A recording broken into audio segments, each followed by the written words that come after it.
चलिए बच्चे, हम लोगों ने अभी तक जो है सूरदास और तुलसीदास की काव्य रचनाओं का अध्ययन किया है। और अ, अगर काव्य शिल्प के आधार पर बात की जाए तो वो कविताएं भी जो हैं काफी उत्कृष्ट प्रमाण है भक्तिकालीन रचना शैली के। आज जो है हम लोग अब देव के द्वारा रचित कुछ काव्य रचनाओं का, कवित और सवैये का जो है अध्ययन करने वाले हैं।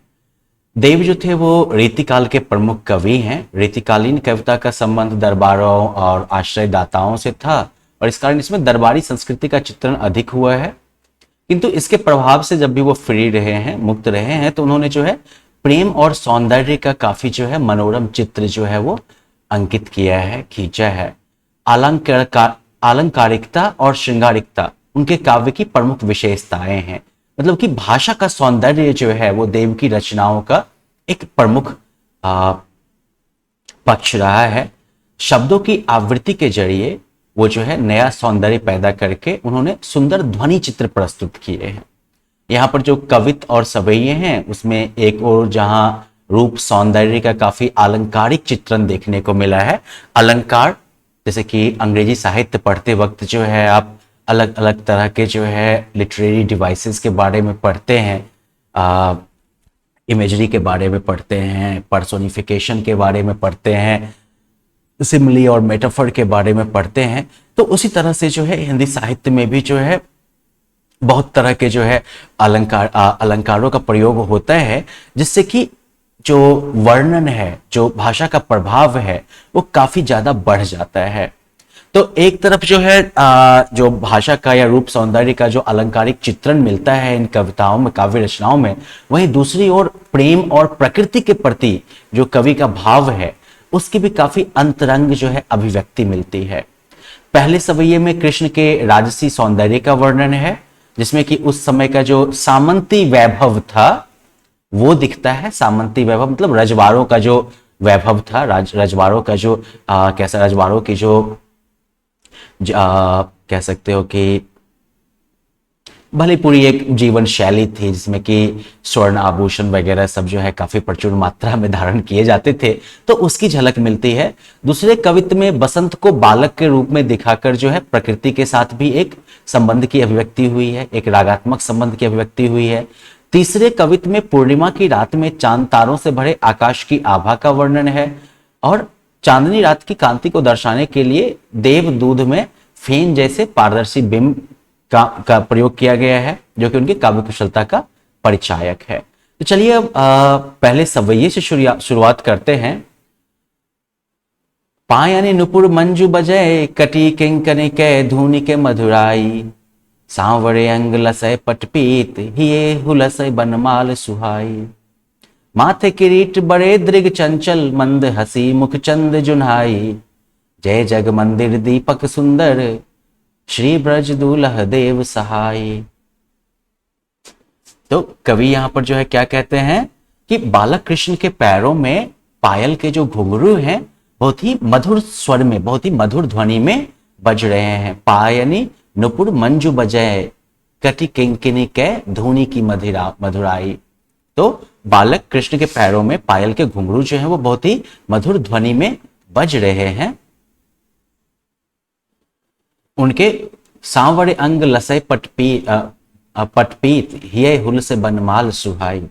और साथ साथ और उनके कमर में पायनी नुपुर बजे मंजू बजे कि उनके पैरों में जो पायल के घुंघरू हैं वो बहुत मधुर ध्वनि में बज रहे हैं। उनके कमर में जो करघनी बंधी है वो भी जो है मधुर आवाज में बज रही है। कृष्ण के सांवले शरीर पर पीत वस्त्र, पीला वस्त्र जो है वो सुशोभित है। हिये हुल से बनमाल सुहाई, और उनके हृदय पर वन पुष्पों की माला जो है वो सुशोभित है।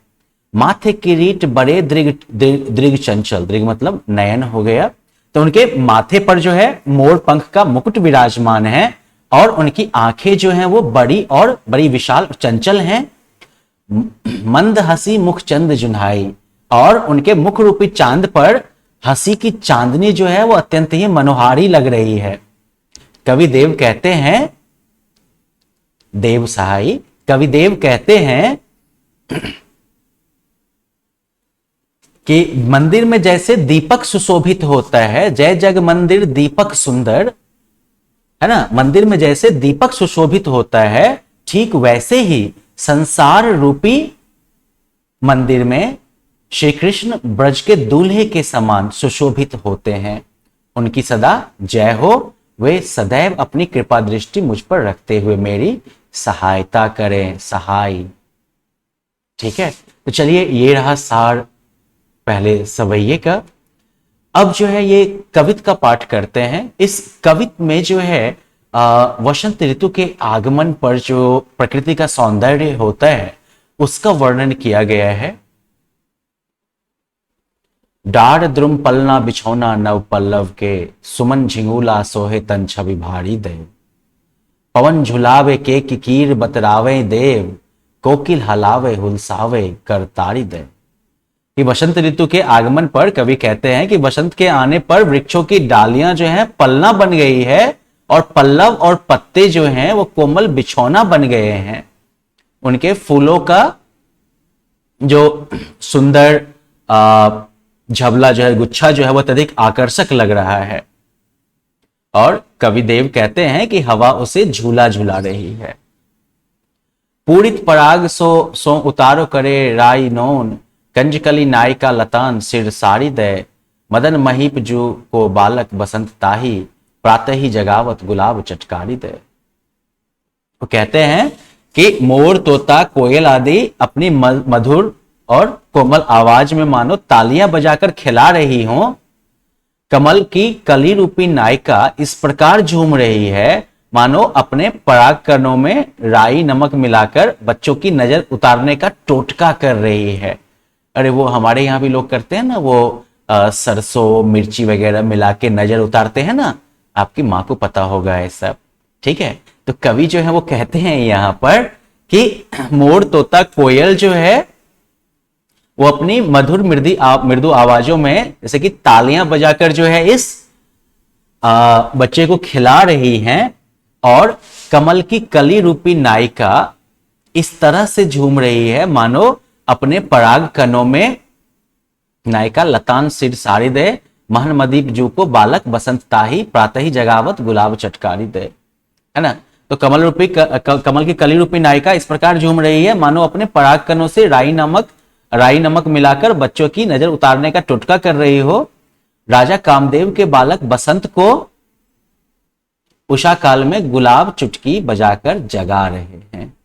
है ना, कामदेव जो है वो कौन है पता है ना, वो प्रेम के देवता हैं।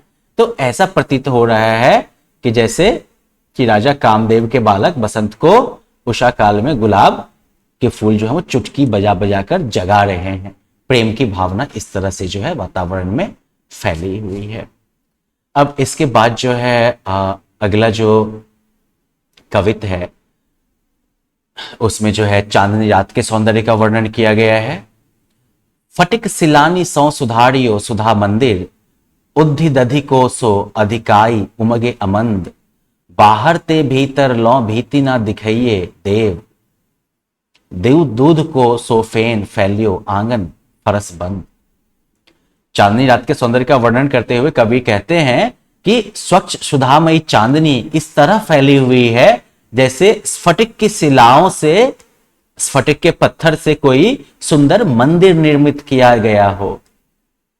उद्धि दधि को सो अधिकाई उमगे अमंग, जैसे दही का समुद्र अत्यधिक तीव्रता से उमड़ रहा हो, उसका वेग किसी भी तरह से कम नहीं हो रहा है। किसका? चांदनी रात के सौंदर्य का। बाहर ते भीतर लौ भीति न दिखाइए देव, कवि देव जो है वो कहते हैं कि चांदनी का सौंदर्य इतना स्वच्छ है और निर्मल है कि सब कुछ स्पष्ट दिखाई दे रहा है। उसके बाहर या अंदर किसी प्रकार की कोई दीवार या रुकावट नहीं दिखाई देती है। सर्वत्र चांदनी का प्रकाश इस तरह फैला हुआ है जैसे प्रकाश, जिस प्रकार फर्श पर दूध के पारदर्शी झाग फैले हों। दूध को सुफेन फैलियो आंगन फरसबंद। तारासी तरुणी तामे ठाढ़ी झिलमिली होती, मोतिन की ज्योति मिलियो मल्लिका को मकरंद। आरसी से अंबर में आभासी उजारी लगे, प्यारी राधिका को प्रतिबिंब सो लगत चंद। आगे वो कहते हैं कि तारों से भरी रात इस प्रकार झिलमिला रही है जिस प्रकार सितारे जड़ित वस्त्र पहने युवती झिलमिला रही हो। तारे मोतियों को आभा मिश्रित मल्लिका के सफेद फूलों के समान परागकण प्रतीत हो रहे हैं। तारे जो हैं वो मोतियों की चमक से मिश्रित मल्लिका के सफेद फूलों के समान परागकण प्रतीत हो रहे हैं। दर्पण के समान स्वच्छ आकाश में चांदनी से सराबोर चांद अनुपम सौंदर्य से युक्त राधा की तरह जो है लग रही है। तो चलिए ये जो है सवैये और कवित्त का जो है भावार्थ हो गया। अब इसके बाद आप इस प्रश्न अभ्यास को करिएगा। जहां कहीं भी इसमें आपको समस्या आएगी तो हम उसके ऊपर चर्चा करेंगे फिर। धन्यवाद।